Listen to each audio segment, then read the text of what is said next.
for all the political parties that the leader often used to visit Manipur only at the time of election. So in your short visit, this is your first time, and how will you able to assess the ground reality of Manipur? Like, what do you think the current situation of Manipur? How will you able to assess it? Yes, physically this is first time, but emotionally this is not first time for me because I come from JNU.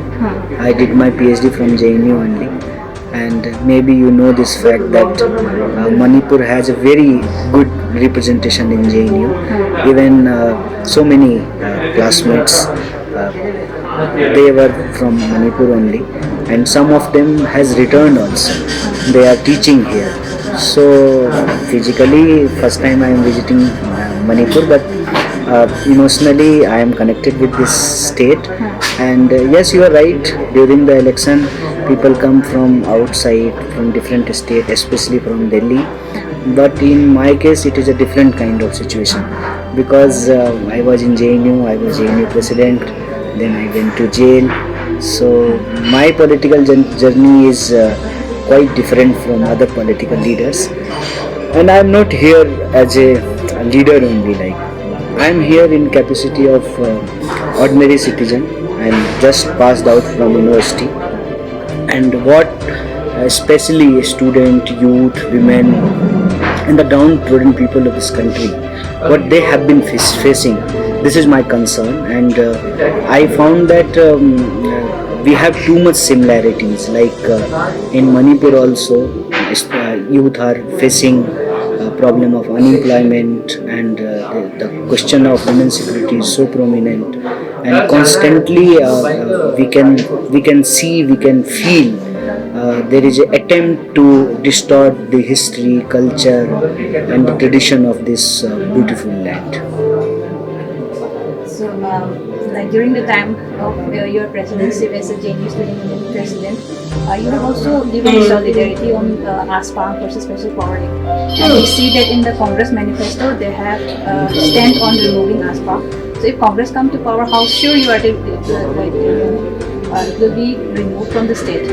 See, we have one organization in our university, Manipur Students Union, and we are very much aware about the problem of APSPA. And when I was the president, I met to Iram Sarmilaji also.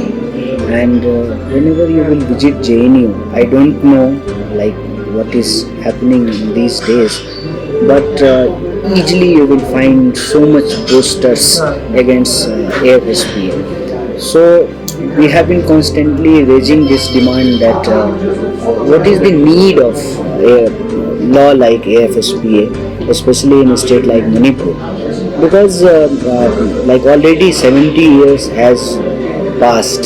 So what is the timeline? Like कब तक जो है politics वो AFSPA के around होता रहेगा. And in one hand we are claiming that India is the biggest democracy of the world, and people's participation, and we are celebrating our multiculturalism and the diversity. Then why there is an attack on the decent of common people? Why there is a killing of innocent people?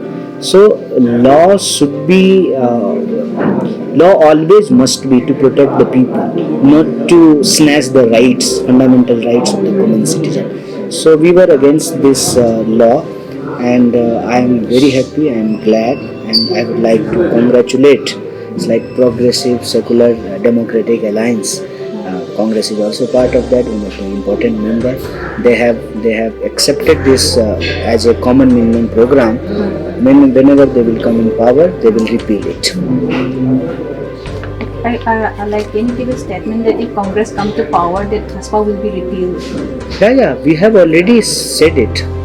There is no need of law like AFSPA in Manipur, and we have already included it in our Charter of Demand and in our manifesto that if we will come in power, we will repeal it.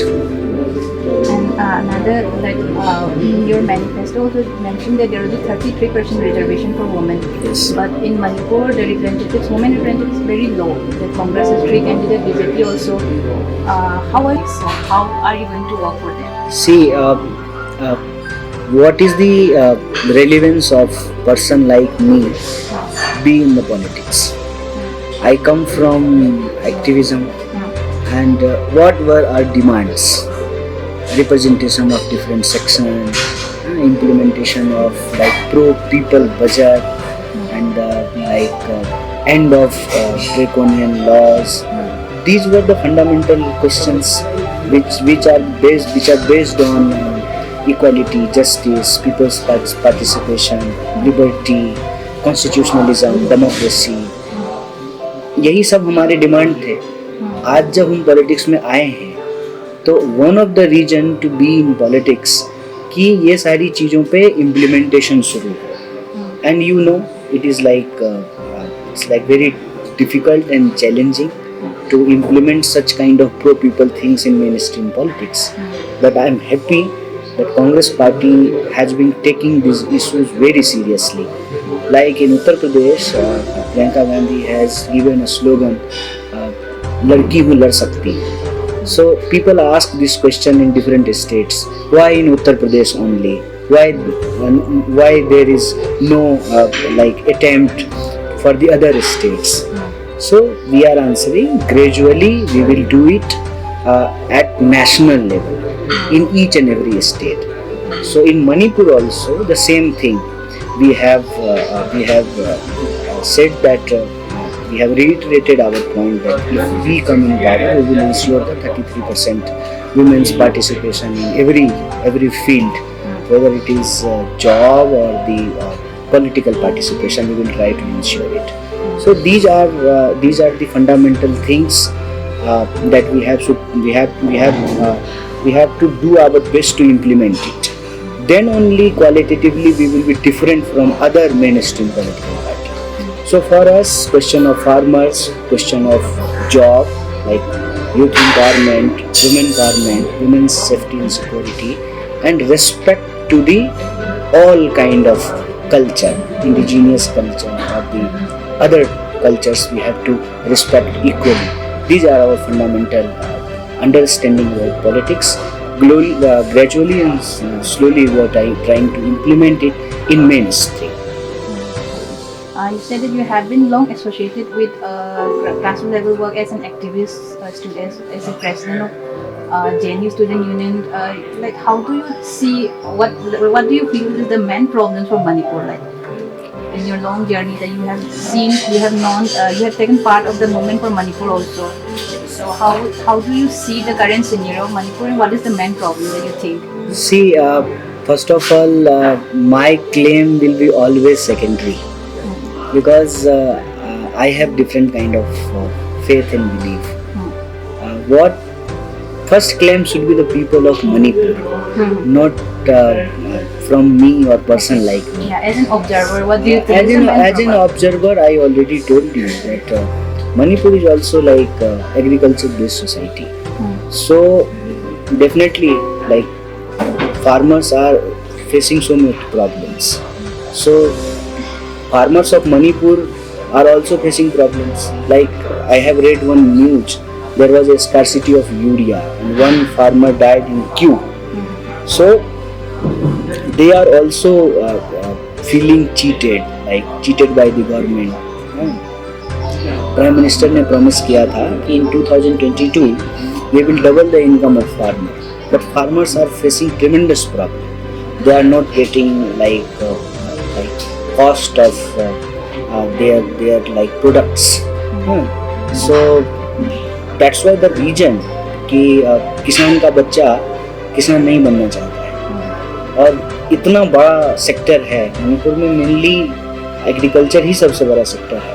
लेकिन आप किसी भी तरह के farmer को देख लीजिए, चाहे वो पाम की जो है खेती करते हैं, या फिर जो है राइस की खेती करते हैं, या मछली पालन करते हैं, सब लोग जो है ना प्रॉब्लम फेस कर रहे हैं. तो प्रोमिसेस जो थे वो डिलीवर यहाँ भी नहीं किए जा रहे हैं. दूसरा, I was reading the manifesto of BJP. They promised that every year they will create 1.5 lakh jobs. So by the calculation it should be 7.5 lakh jobs in 5 years. But the reality, उन्होंने कोई job create नहीं किया है. ऊपर से जो है government sector की जो है वैकेंसीज नहीं आ रही है. वहाँ पे जो है लोग कॉन्ट्रेक्चुअलाइजेशन किया जा रहा है, कॉन्ट्रैक्ट पे लोगों को लिया जा रहा है. जबकि अभी आप देखेंगे कि जो लोग सरकारी नौकरियों में हैं या पब्लिक सेक्टर में काम करते हैं, उनके यहाँ लगातार ये डिमांड उठ रही है कि ओल्ड पेंशन स्कीम जो है वो शुरू किया जाए. और आप जानते होंगे कि राजस्थान सबसे पहला स्टेट है जहाँ पे ओल्ड पेंशन स्कीम जो है वो शुरू किया गया है. अभी झारखंड ने भी उसको अनाउंस कर दिया गया है. So what is the situation is कि 5 डिकेड्स में अनएम्प्लॉयमेंट सबसे ज़्यादा है. और अनएम्प्लॉयमेंट के चलते और जो है हायर एजुकेशन लेने के लिए ही तो लोग यहाँ से भी माइग्रेट करते हैं, दूसरे जगह पे जाते हैं. और फिर वहाँ पे उनकी आइडेंटिटी के चलते उनके साथ कितना ह्यूमिलिएशन होता है, उनको डिसरिस्पेक्ट किया जाता है. तो एम्प्लॉयमेंट के क्वेश्चन को रिजॉल्व जो है ये सरकार नहीं की है. और हम लोग कह रहे हैं कि if we will get the chance we will try to resolve it. और 50,000 नौकरियाँ जो है को देने की बात की गई है. और तो किसान का प्रॉब्लम हो गया, एम्प्लॉयमेंट का प्रॉब्लम हो गया.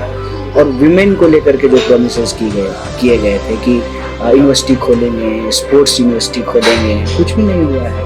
एक सिंगल विमेन कॉलेज या स्कूल उन्होंने कुछ भी नहीं खोला है. और जो है स्पोर्ट्स कॉम्प्लेक्स बनाएंगे, वो सब भी कुछ नहीं हुआ है. तो दे बिलीव इन फोटो ऑप्स, फोटो सेशन. जो मेडलिस्ट होते हैं उनसे फ़ोटो खिंचवा लेते हैं, फिर और लोग मेडल ले सकें उस अपॉर्चुनिटी को कर्व करते हैं या उसके लिए वो कोई एफर्ट नहीं डालते हैं. तो उसके साथ साथ जो है वुमेन सेफ्टी का भी मामला है. अभी आप देखिए कि आप जब तक महिलाओं का पार्टिसिपेशन इंश्योर नहीं करेंगे नौकरियों में, जॉब्स में, आपको जो है पॉलिटिकल पार्टिसिपेशन इंश्योर नहीं करेंगे तो फिर उनका एम्पावरमेंट कैसे होगा. उनका अगर इकोनॉमिक एम्पावरमेंट नहीं करेंगे तो फिर कैसे एम्पावरमेंट होगा. On the contrary what they are doing, जो रेपिस्ट है उसको जो है Z+ सिक्योरिटी दे रहे हैं. You are following the news, you know it. So Beti Bachao Beti Padhao को उन्होंने क्या बना दिया है, मतलब बेटी बचाओ भाजपा से, बीजेपी से बचाओ, ऐसा सिचुएशन उन्होंने क्रिएट किया है. तो मुझे लगता है कि ये सारे इशूज जो हैं वो मणिपुर में एज ए ऑब्जर्वर भी हम लोगों को फील होता है. और एक तरीके का डिवीज़न जो उसको लोग धीरे धीरे इधर भूलने लगे हैं या भूलना चाहते हैं. प्राइम मिनिस्टर अपने स्पीच में जो है उस पेन को दोबारा ताज़ा कर रहे हैं, जिंदा कर रहे हैं कि जो ब्रिटिशर्स ने किया, एक डिवीज़न क्रिएट किया, उस डिवीज़न को ये रिमाइंड करा रहे हैं. तो ये इनका बहुत पुराना टेक्टिस है. ये जहाँ कहीं भी जाते हैं तो हिंदू, क्रिश्चियन, मुस्लिम, रिलीजन के आधार पे डिवीज़न क्रिएट करेंगे, फिर एथनिसिटी के आधार पे जो डिवीज़न क्रिएट करेंगे, फिर एरिया के आधार पे, ज्योग्राफी के आधार पे डिवीज़न क्रिएट करेंगे, या ऑलरेडी जो डिवीज़न है उस गैप को और बढ़ाएंगे. Because they believe in politics of polarisation and we believe in politics of participation. This is the fundamental difference between those who are in power और हम लोग जो हैं उनके बीच में बेसिक फंडामेंटल डिफरेंस है. So in the long history of Manipur also, we have witnessed that the longest serving chief minister of Manipur is from Congress itself. Like there was a like strong wave for Congress in Manipur. But since last election 2017, we see a decline to that craze. So how do you assess now? Is it improving and like from the public support, and how are you going to work to regain their trust again? सी कांग्रेस के साथ क्या हुआ है ना कि Congress regime में जो लोग करप्शन किए, जो लोग चोरी किए, जो लोग ब्लैक मनी एक्यूमुलेट किए और इलीगल पैसा कमाए, वही आज बीजेपी के लीडर है. आप देख लीजिए, पीसीसी प्रेसिडेंट भाग गया, एक कॉन्स्टिट्यूएंसी में एमएलए जो है भाग करके बीजेपी ज्वाइन कर लिया. अभी जो चीफ मिनिस्टर हैं शायद वो भी कांग्रेस में थे. एम आई राइट? तो यही लोग पहले क्या किए, जब हम रिजीम में थे, पावर में थे, तो जो करप्शन के चार्जेस कांग्रेस के ऊपर लग रहे हैं, यही लोग वो करप्शन कर रहे थे. और जब इन्होंने मनी एक्युमुलेट कर लिया तो यहाँ से भाग गए So you're saying that और वहाँ जा करके कांग्रेस को अटैक करना। अभी जो कांग्रेस है, ठीक है, उसको ये लोग जो है डिस्क्रेडिट दे रहे हैं, जिस डिस्क्रेडिट के लिए वो लोग जिम्मेवार हैं। और जो कांग्रेस ने किया है, देखिए एक बात तो आप मानते हैं ना कि पिछले 60-65 साल में कुछ तो अच्छा किया होगा, कुछ तो चीज़ें बेटर हुई होंगी। अगर कुछ चीज़ें बेटर नहीं हुई हैं तो गाड़ी जो है वो आगे कैसे बढ़ी? सड़कें बनी, स्कूल बना, कॉलेज बना। मैं छोटी सी घटना बताता हूँ। ये जो फोर्ट है उससे मणिपुर के लोगों का एक सेंटिमेंटल अटैचमेंट था। क्या हुआ? उसको जो है, जब वो असम राइफल्स के पास था, पहले ब्रिटिशर्स के पास था, असम राइफल्स के पास था, कांग्रेस की सरकार आई, उन्होंने कहा नहीं, it should be like it should be under the control of people of Manipur. So emotionally we understand the uniqueness of this land. और slowly gradually जो है, जो डेवलपमेंट के चैलेंजेस हैं उसको भी हम बना रहे थे। लेकिन उसी प्रोसेस में जब हमको लोग बहुत प्यार कर रहे थे, बार बार पावर दे रहे थे, तो कुछ लोग जो है वो मनी मेकिंग भी कर रहे थे। आज वो सब जो है दूसरी पार्टी में जाकर के लीडरशिप ले लिए हैं और कांग्रेस को अटैक कर रहे हैं। तो सिचुएशन क्या हो गया है? जो बैड हो गया है वो हमारे खाते में है, जबकि बैड करने वाले लोग जो हैं दूसरी पार्टी ज्वाइन करके वहां से हमको बैड बोल रहे हैं। तो इसलिए मैं कह रहा हूँ कि मणिपुर के लोगों का कांग्रेस के साथ एक नेचुरल रिलेशन है। ये सिर्फ पॉलिटिकल नहीं है, इमोशनल भी है। तो उस रिलेशनशिप के इम्पोर्टेंस को हम सबको समझना पड़ेगा, हमको भी समझना पड़ेगा, आपको भी समझना पड़ेगा कि इस तरह के फोर्सेस को अगर हम पावर से बाहर करना चाहें तो कांग्रेस के साथ जो आपके रिजर्वेशंस हैं वो रखिए, जो क्रिटिक है आपका आप वो भी रखिए, लेकिन मणिपुर के बेटरमेंट के लिए, जिससे उसका यूनिकनेस भी प्रोटेक्ट हो और उसके फंडामेंटल नीड भी पूरे हो सके, कांग्रेस ही उनको बेटर सर्व कर सके। So you're saying that those defectors from Congress who have joined BJP, they are the reason for the decline of the Congress. Yeah. It's like bad work done by them. And this is our commitment. And we are trying our best कि जो लोग इस मुश्किल समय में कांग्रेस को defect कर रहे हैं, उनको कांग्रेस में जो है कोई चांस नहीं मिलना चाहिए। अभी जो लोग कांग्रेस में टिके हुए हैं वो सच्चे हैं, दे आर ट्रूथफुल, और जो आम लोग हैं उसमें से लीडरशिप निकालना चाहिए। But those who ever defected from Congress and joined the ruling party, they are saying that Congress is declining. That's why they are very whoever the MLA who have joined, including like recently you have seen like many of the MLAs who are in the ruling party are from Congress themselves. So they are saying it's because it's declining and they have more faith in the BJP. That's why they have joined. How would you comment they are power hungry. You know this fact. This is not the hidden fact. जो लोग corruption करके illegal money बनाए हैं उनको डर रहता है central agencies का, और उस सेंट्रल एजेंसी के डर से जो है अपना जो मनी है उसको प्रोटेक्ट करने के लिए और पावर में बने रहने के लिए, टू रिमेन इन पावर, ये सब पावर थ्रस्टी लोग हैं और इस तरह की बातें बोल रहे हैं। हम लोग जो है, हम लोगों को एक्चुअली पीपल्स सर्विंग होना है, और कांग्रेस इसलिए लोगों के दिल में थी कि कांग्रेस देश के फ्रीडम मूवमेंट में पार्टिसिपेट की, फ्रीडम मूवमेंट के लिए जो है लड़ाई लड़ी। And this is the land of warriors. They fought every time wherever there is a attack from outside, the people of Manipur, they have fought against it. And it is also a kind of attack कि Delhi will not run Imphal. Actually, technically, in any democratic nation state, Imphal should run Delhi. ये tradition भी अगर बदलना है, then the people of Manipur should return it to Congress. Because Congress उनका है, वो कांग्रेस के हैं, ऐसा रिलेशन है दोनों का। So how sure you are that this 2022 election that Congress will return to power again? We are hoping, and not just for Manipur. I think election of Manipur is important for the general election equally.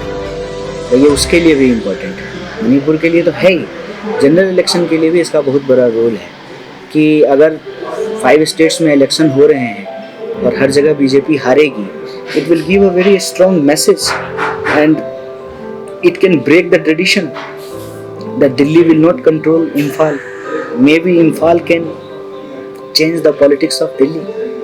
So it is very crucial and important election, and we are hoping that people of Manipur will vote against the unemployment, against the farmers' crisis, against the insecurities of women, against the attempt to disrupt the harmony of social harmony of Manipur, against the attempt to distort the history and culture of Manipur.